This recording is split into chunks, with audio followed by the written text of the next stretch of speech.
What we're going to be looking at today is all about exponential, how we solve exponential equations and how we graph exponential equations. Have you done much with exponentials yet? I've done a little bit in year 11, Mm-hmm. but it will be like a good revision for me. Nice. Okay. So we'll go top to bottom on this and just sing out if you have any specific questions. Okay, so solving exponential equations. So there's three main ways that you can solve an exponential equation. One method is to just equate exponents, which will be the first method that we look at. Another potential way of solving it is a so-called quadratic solution. And the final way is to, if you've already understood logarithms, which you would have from year 11, you can use logarithms to always solve an exponential equation as well. So, first up, equating exponents. What is that all about? Well, when we equate exponents, we're basically following these three steps here. We're going to start by rewriting the exponential that we have to share a common base. From there, we can look at just the exponents, or the powers of those functions, and equate those two things together. From there, you just solve the unknown, and that becomes your answer. So if we have a look at example 1 here, we're trying to solve 3 to the power of x equals 27. So first step is to simply get things into the same base. So in this case, 27 can be rewritten as 3 to the power of 3. Now that they have the exact same base, we have an equation that says 3 to the power of x equals 3 to the power of 3. So because the bases are the same on both sides of the equation, the only thing that could be different between the two things is the power. On the left-hand side we have x, on the right-hand side we have 3. So if these two things are to be the same, then it follows that x must be equal to 3. Is that fair enough? Yep. Nice and easy. Okay, and how is the text size? Is it easy enough to read what I'm doing? Yeah. Nice. Okay, a bit more difficult here, but still fundamentally the same thing. We're going to start by getting to same base. So all that means is we're going to convert our 25 into 5 squared. From here, we're going to have to use a bit of our index laws understanding. So whenever you have cascaded powers, so 5 to the power of 2 and then to the power of negative x plus 2, you can combine those powers through multiplication. So that's what we're doing here. Then from there, since we have same base, we move on to just looking at the exponents. That gives us a linear equals a linear, rearrange, solve for the equation, solve for x. Fair enough there? Yeah. Nice. Now, that's the very bare bones basics for solving exponentials. You, most of the time, can, at least for the simpler ones, can get it to same base. Sometimes you can't. Sometimes you get a nasty equation like this example here. 3 to the power of 2x plus 6 times 3 to the x minus 27 equals 0. All right, there's a lot going on there. We solve these kinds of exponentials with a so-called quadratic solution. Before I dive into the specifics on that, it's worth discussing why we can't just do an equating exponents solution. One of the main barriers around an equating exponents solution is simply that if you have any coefficients on your exponential, it tends to mean that equating coefficients doesn't really work out all that well. Like, if we're looking at 3 to the power of x equals 3, then x equals 1 is a pretty easy solution to that, right? 3 to the power of 1 equals 3. As soon as I put a coefficient out the front of that, this no longer works. We can't just say 3 to the power of x equals 3, hence x equals 1, because if you sub in your x equals 1, well, you just said that 6 equals 3. Bad. Can't do that. So whenever you have these coefficients, usually it's an indicator that you might need to use a quadratic solution. That's one possible indicator. You can see that here, 6 times 3 to the power of x. The other indicator that we're looking for are descending powers of x. So if we zoom in down onto this equation here, we can see that we have a 2x, a 1x, and a no x in terms of the powers. When you have descending powers of x like that, it's kind of like a quadratic. You have power 2, you have power 1, you have power 0. That's also another indicator for when you might want to use a quadratic solution. What is a quadratic solution? Well, we kind of just follow these 5 steps here. Let's take a look. But I guess before that, conceptually speaking, are we fair enough so far? Yeah. Nice. Okay, so first things first, make sure all of our exponentials share a common base. In this case, they already do. Every exponential we see in here already has a base of 3, so we're fine there. This is what we're going to convert to our quadratic form.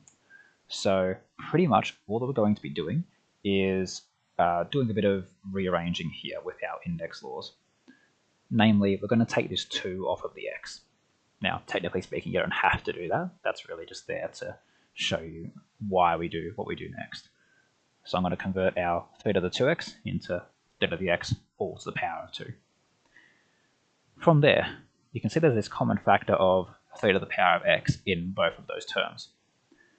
If you were to substitute a equals 3 to the power of x, suddenly your equation looks like a quadratic. See how that works? Yeah. Nice. Now from here, you just have a quadratic, and so you solve it like you would for any other quadratic. In this case, I'm solving from factorization, but if your quadratic is more complicated, you might have to use completing the square, you might have to use quadratic formula. Either of those would be acceptable as well. But okay, that's going to give us 2 solutions in terms of a. A equals -9 and a equals 3. Once you have that, we're not really looking for solutions of a. We're looking for solutions of x, and x is attached to our exponential. So instead of saying a equals these things, we say what a was, which is 3 to the power of x, equals those things. That gives you 2 unique equations to solve, or at least in this case gives you 2 unique equations, and all you've got to do is solve each of those individually. There is no solution to that first equation. There is no possible exponent that could make that one work, but there is a possible exponent to make the second one work, which is x equals 1. Any questions with how that works so far? No. Nice, smashed it. Okay, this is just what I was talking about earlier, which is trying to figure out when you would use a quadratic solution, but nothing too special there anymore. I already talked about that one. Okay, since you've already covered logarithms, we'll also have a look at how a logarithm solution would work. These are always super easy because it doesn't really matter what your exponential is, you can always get a logarithmic solution out of it. How does it work? Well, we start by getting the exponential on its own, whatever that exponential happens to be. You then use your logarithm conversion formula to convert it into an equivalent logarithm, and then rearrange to get the x bit on its own. So if you have an exponential like this, 5e to the x equals 4, we're going to start by getting e to the x, just that exponential term, on its own. So the only thing you want on one side is exponential raised to whatever the power is, because you can't really do a whole lot with the power, but you can do stuff with the coefficients and the pluses and minuses on the outside. From there, it makes it really easy to convert to logarithm because all you do is swap the terms around. So the basis of a logarithm will always be the same as the base of the exponential. That's why you have natural logarithm. Whatever your exponential equals goes in the brackets, and whatever the power was goes on the other side of the equal sign. Fair enough on how the logarithm form swaps between exponential? Yeah. Nice. Okay, that's the logarithm solution. So fundamentally all you're doing is following those steps there. Okay, solving exponential inequalities. A little bit harder here. So for these circumstances, my recommendation is to do things on a logarithm solution base. Not necessarily because you can't do equating exponents, but kind of because it's nice to, well, I suppose you'll see pretty quickly what the advantage is of using a logarithm. So when it comes to solving the inequalities, we have to do things a little bit differently. Starting out is going to be the same though. We want to start by getting the exponential term on its own. From here, we're going to apply a logarithm to both sides of the equation.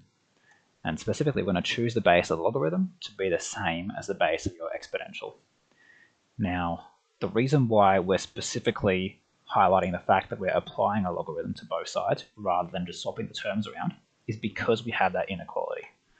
So if I go to like the handwritten notes to explain this in a bit more detail, if I just had let's say e to the x equals y, then I could just swap the terms around with no real issue there. So if I then convert that to natural log of y equals x, nothing has really been lost there. But if I suddenly have an inequality, it really does matter where the terms go, right? If I were to put the logarithm on this side, natural log of y greater than or equal to x, it's very different if I had put the x over here and done natural log of y. Those are two very different things. Whereas with here, it didn't really matter which side you put it on. So there's two options that you have. You either memorize which side they should be on, or you ignore the problem altogether by applying a logarithm to both sides of your equation. Fair enough on what we're trying to avoid there? Yep. Cool. So if we're trying to solve this inequality, step one is to get the exponential on its own. It already is on its own, so that's nice and easy.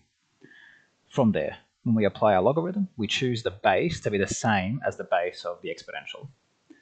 You don't have to do that, but it does make the answer that you get at the end a little bit easier.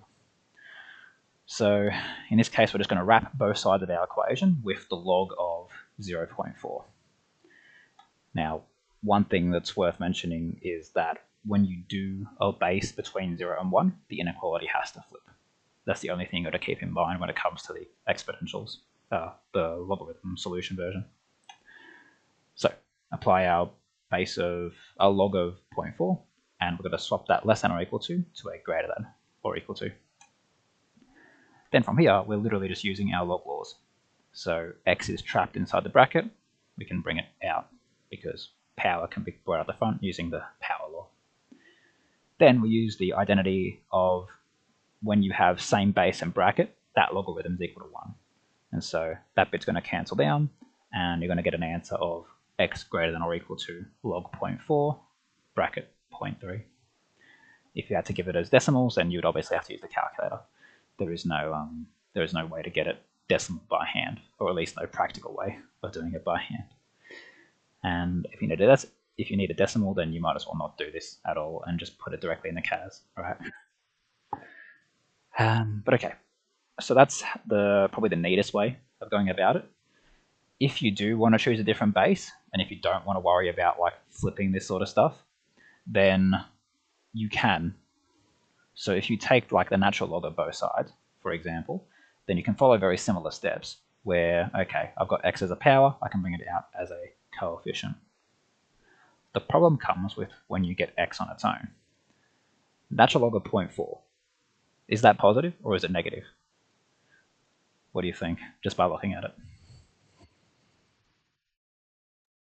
Maybe negative. Maybe negative. Yeah, maybe negative. Point being, it's pretty hard to tell. I don't know about you, but I don't know it immediately off by heart if it's negative or positive. And so that's one of the things that we're avoiding by choosing same base and bracket. I think you are right in the end that it is negative. The way you could tell is by converting to an equivalent exponential form. So if you want to know natural log of 0.4, is it negative or positive? Well, let's just say it equals something to begin with. Let's say it equals y, and then convert that to an exponential form. Looking at that, the only way that this equation could be true is if y was negative.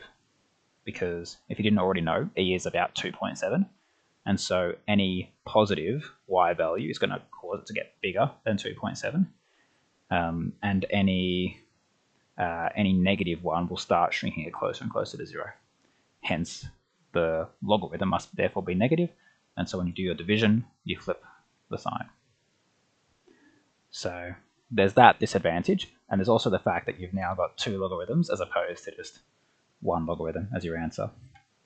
So this is kind of a situation where you just pick your poison. Do you want to worry about flipping the inequality here, or flipping the inequality here and having two logarithms in your answer? It's personal preference, but my personal preference is to stick with just what looks simplest to me. Fair enough? Yeah. Nice. So that's that really.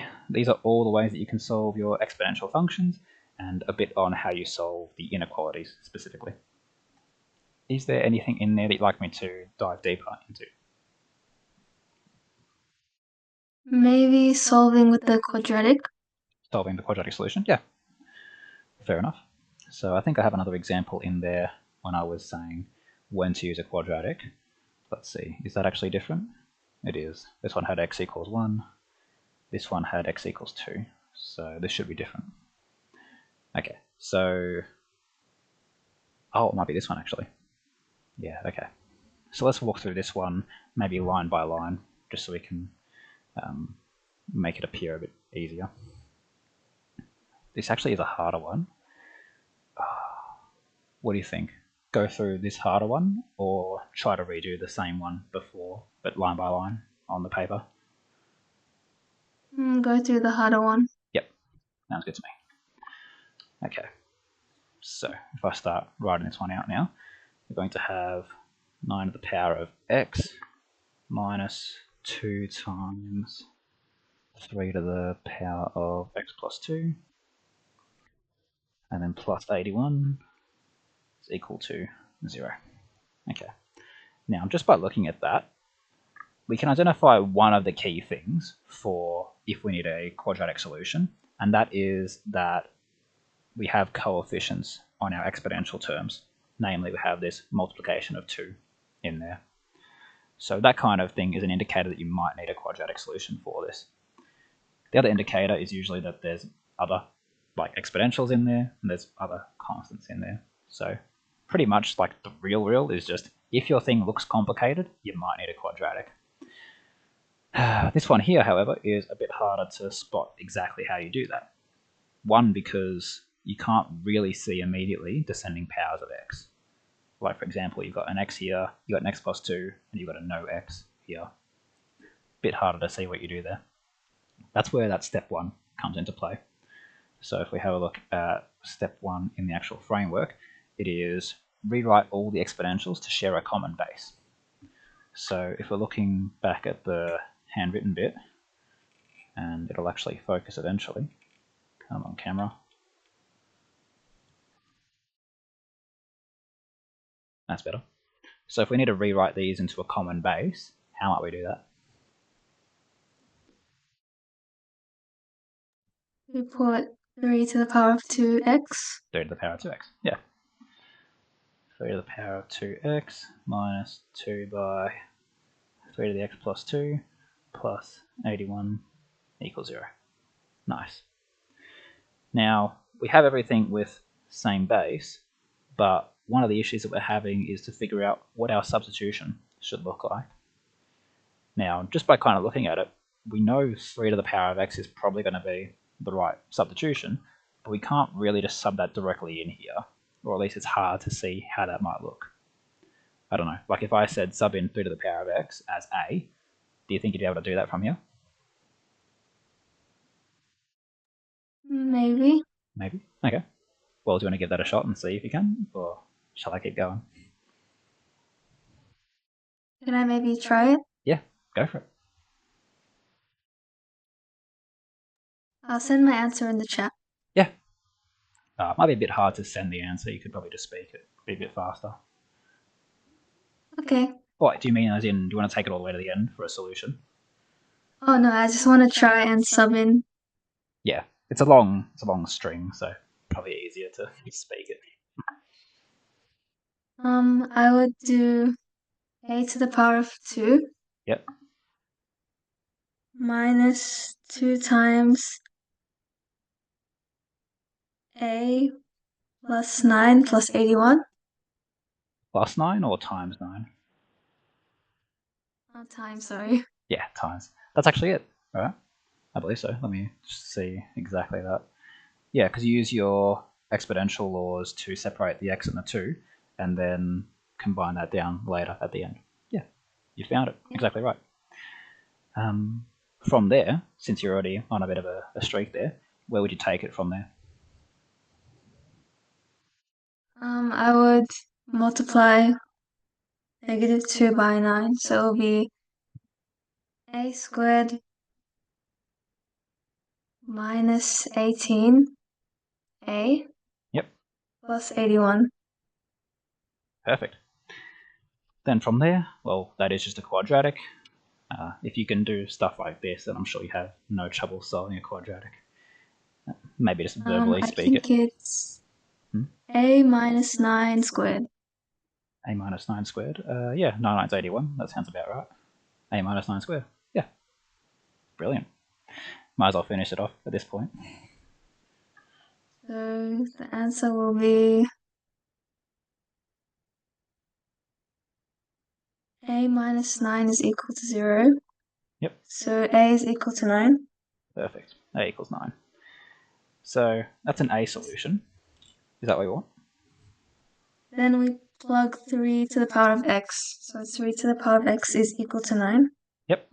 So x is equal to 2. X equals 2. Brilliant. Smashed it. And you pretty much did all of that on your own, really. There wasn't really much in it from me there. So clear enough now on how we handle quadratic solutions? Yeah. Cool. Okay, so that's all about solving. The next part of the lesson will be about the graphing side of things. Okay, so graphing exponential functions. So back to the screen share. This, what you're seeing here highlighted, is pretty much the general form of any exponential function. It's going to have some dilation factors, it's going to have some horizontal and vertical translations, and may or may not have some reflections in there. So how familiar are you with the graphs of exponentials? I have done a little bit. Done a little bit? Okay. So I'll cover it on a fairly brief stint, and you let me know if I need to go any deeper in that then. Okay, so no transformations. The very basic shape of an exponential is going to look like this. I've printed it out as 2 to the power of x.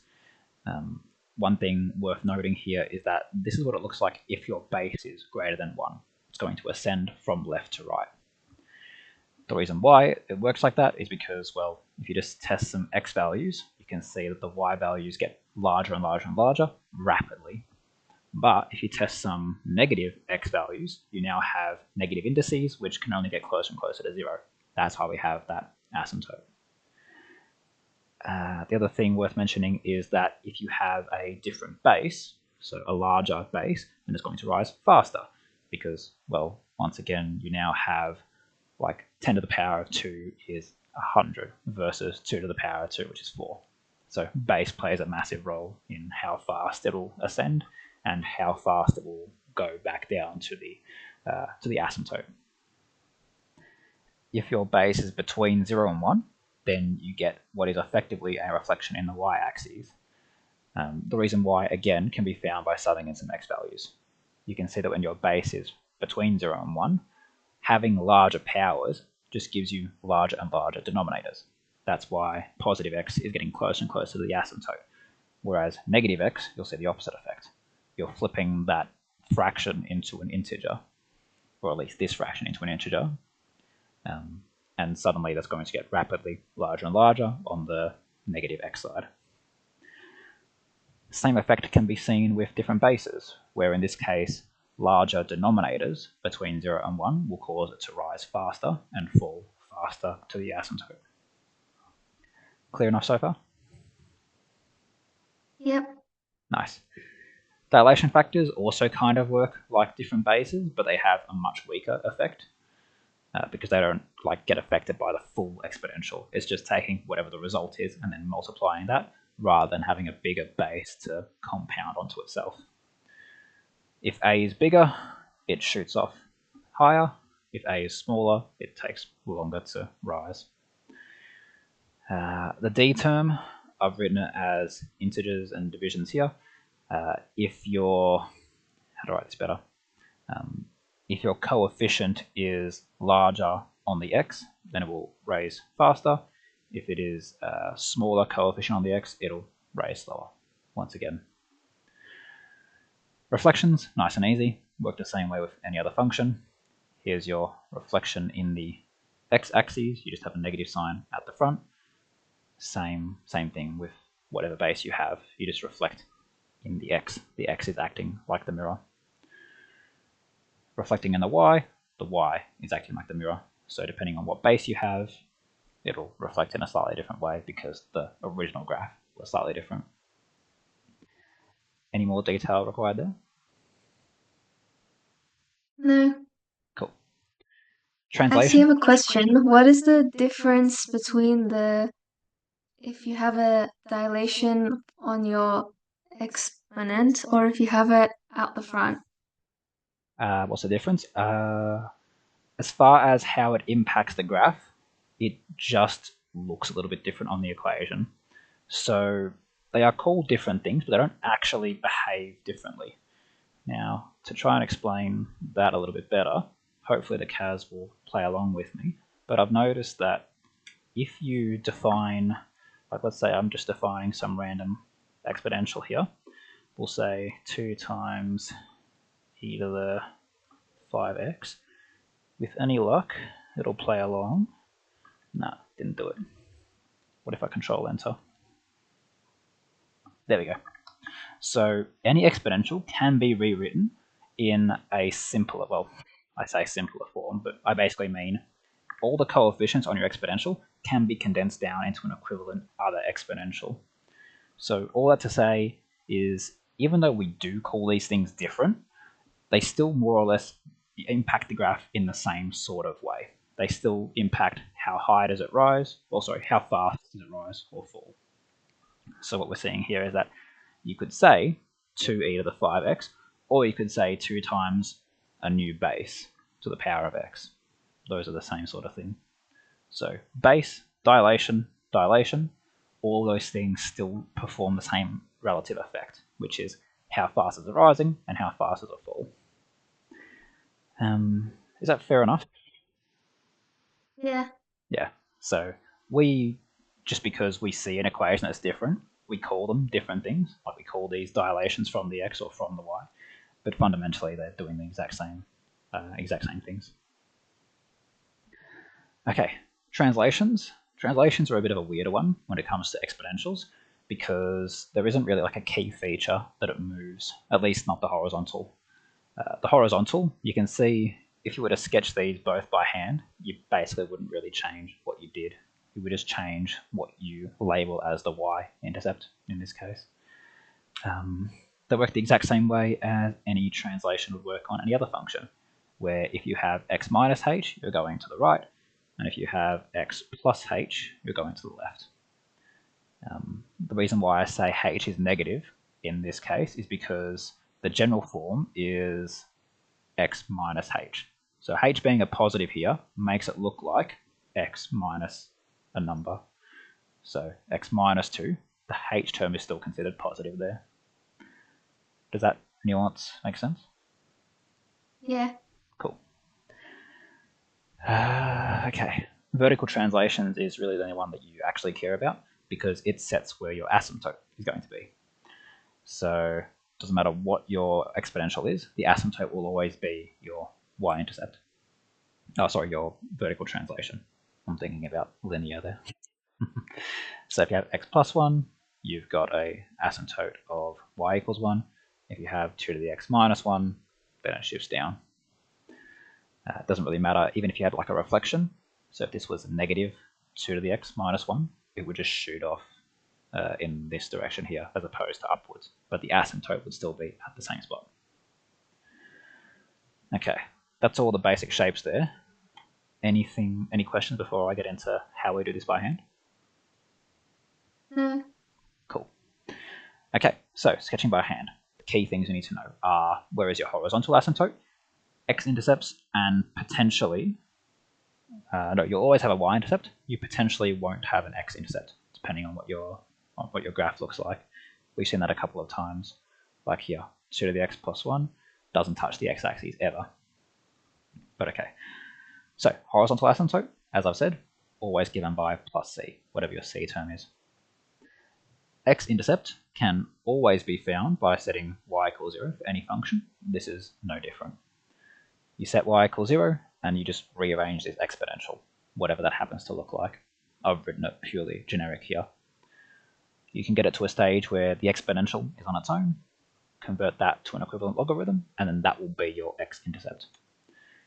Now, it's worth noting that if you go straight for solving an x-intercept without checking if it exists or not, then the brackets might be negative or 0. Whenever you have a negative or a 0 inside of your logarithm, that logarithm is considered undefined or non-real, depending on which one you had, negative or zero. The nuance on that isn't particularly important for methods. Basically put, if you had a negative in your bracket, that's a cause for error. You say, oops, must not be an x-intercept. Fair enough? Yeah. Cool. As for how you would know in advance before you even bother trying to solve for it, just kind of look at what the overall shape of the graph would be. So if you know that your base is, if your exponential is 2 to the x, you know it's raising up and to the right. And if you know that your vertical translation is above the x-axis, then without even solving for where it crosses over, you already kind of know if it's going to have an x-intercept or not. So being familiar with the general shape of the function before solving these things can be helpful when it comes to saving you some time solving things.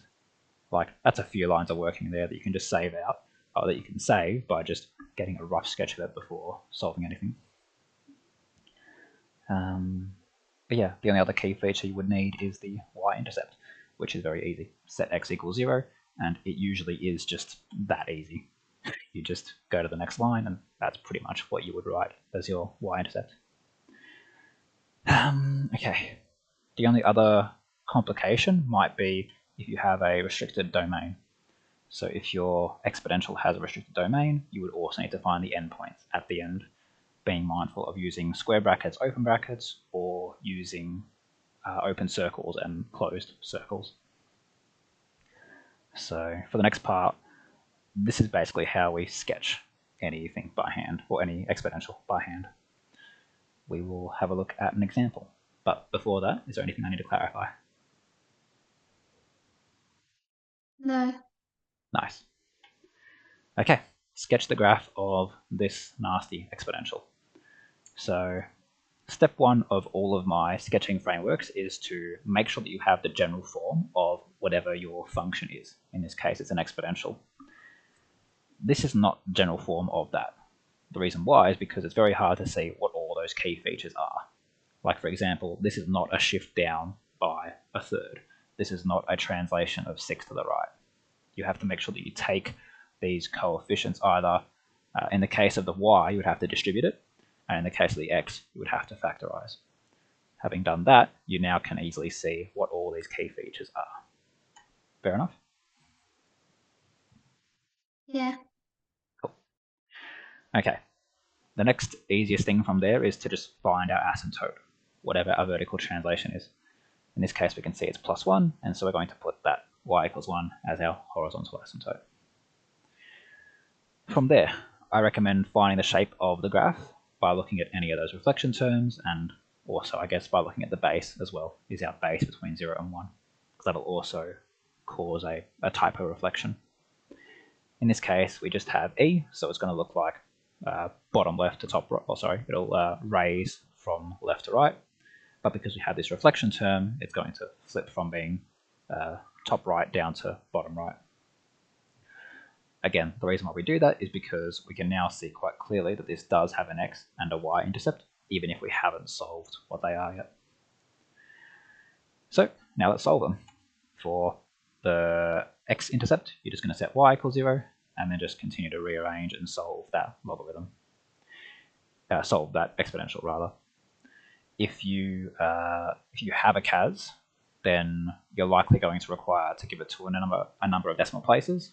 If it's a tech-free, then you would just give this that full closed form logarithm as your answer.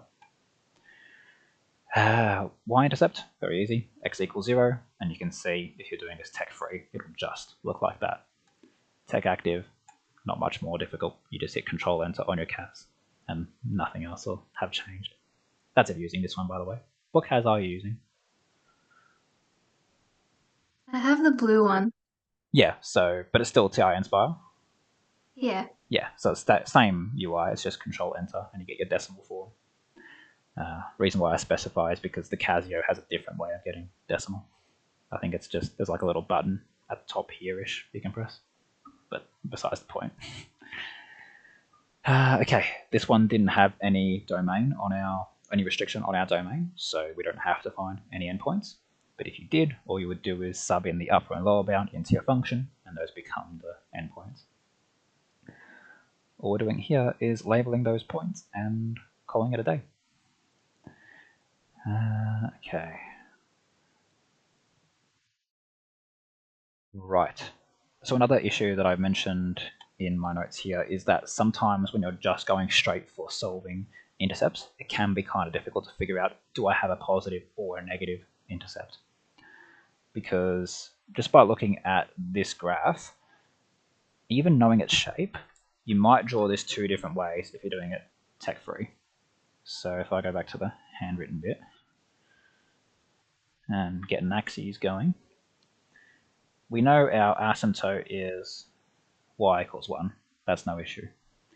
But when it comes to drawing our exponential, we know that's going down to the right, but there's kind of two ways you could do that. You could do down to the right like this, in which case you hit here and here, or you could do down to the right like this and have a much sharper descent, in which case you hit there and there. So just by sort of looking at your exponential, it can be kind of hard to figure out how sharply does it decline. So my recommendation here is to specifically look at the y-intercept. That tends to be the easier one to look at after you've solved for each of those intercepts. Reason why is because you can pretty quickly convert this into a number that you can actually deal with. So in this case, again, we're considering that e is approximately 2.7. And so 2.7 to the power of negative 6 is basically just saying this. You just flip it on its head, and what you basically got here is a pretty big denominator. Not only that, but you are multiplying that by negative 3. So you got some big denominator, which means a very, very small number. You know, even if you're just doing 2 to the 6, that's already like a very big thing. Multiplying that by negative 3 isn't really going to do a whole lot. And so when you compare the relative size of both of those terms, very, very small negative, relatively bigger positive, the net result is going to be positive. So if you know that your y-intercept is positive, if we go back to the handwritten bit, you know quite clearly that we should be going through a positive y and positive x rather than a negative x and a negative y. Is that clear how you would know where you're cutting through? Yeah. Cool. Apparently I did have a look at restricted domain. So if you have, let's say we're only doing this between negative 1 and 3, where negative 1 is inclusive and 3 is exclusive. All we're doing is subbing in our upper and lower bound and then revising what those final points would be, making sure that you use the correct dots for that. So because we are excluding 3, we're using that open circle. Because we are including negative 1, we're using the full circle. That's about it for the actual lecture notes there. Any questions as to how that works? Not really. Easy. Okay. So let's see. We have some time to go through some things. Are there any questions that you would like to drill regarding this stuff here?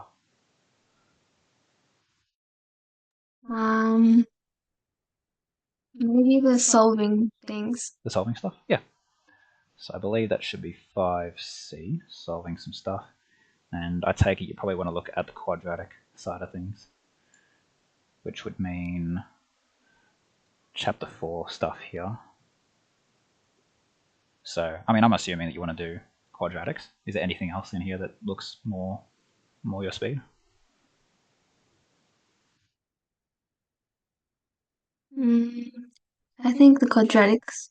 Yep. Cool. Okay, so for this part, I'll just kind of let you answer some questions in peace, and you can reach out if you have any questions for the remainder of it.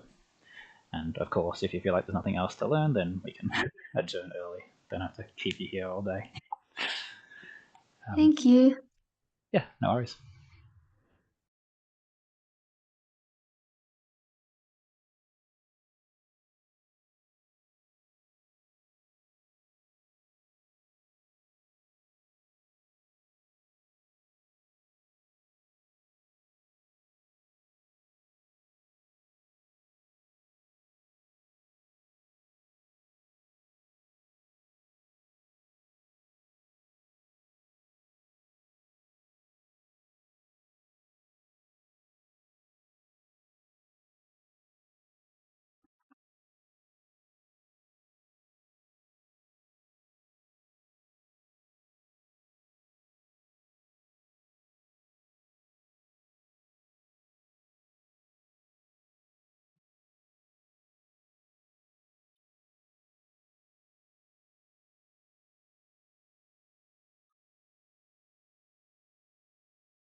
I finished question 4, so were you able to check your answers through that? my school doesn't use the Cambridge textbook, so I Hmm. don't have the answers to these ones. Okay. Yeah, I was curious because I mean, technically speaking, you could solve them or check them with the CAS, but yeah, we can go through the answer sheet just to save some time on that for sure. Yeah. Okay. So let's see. Can I change my screen share properly for that? Let's see if I can do this without breaking everything. Okay. Is that showing solutions? Yep, Nice. Okay, so 4a should have x equals 1. Yes or no? yeah, Yeah. 4b, x equals 2. C, yeah, x equals 1. D is 1 and 2. E, 1 and 0. F, 4 and 2. G, 1 and 0. H, negative 1 and 2. And then I, negative 1 and 0. I feel like a bit of a bingo caller at that one. Um, any of those wrong or all easy enough? I got them all right. Brilliant. That's really good. Cool. Okay. So, I mean, that's that. There's only like 2 minutes left, so I guess you've smashed all those out. Fair enough. Um, and yeah, that would be probably the hardest bit of all this. Maybe the graphing, if it gets a bit weird with like doing different bases, different reflections, and different domains, that might cause a bit of confusion. But other than that, I think the quadratic sort of style is the hardest bit. So I guess just to round out, is it clear enough when we would use a quadratic solution and when we would use a equating exponents? Yeah, Nice. That's the main thing. Like, sure enough, like it's easy enough to do the solution, but it's another thing to know when to do the solution. So it's good that you're able to do that. Okay. Well, that's pretty much it for end of this class then. So this is pretty much what the group class structure is. So it starts by submitting any specific questions that you have in the class, and we would go through all of those before moving on to the specific content. It's only after we've covered everyone's questions in the class that we then move on to the content. We do the assigned content for the group, and then if we get to the stage of doing questions, then I'll just pull up the question page and we can go from there for those. That's the typical group class structure. Now, obviously, it's only one person in this class currently because it's still being built up, but that's what it will be going forward once it starts getting more and more filled. What do you think? Any feedback for that?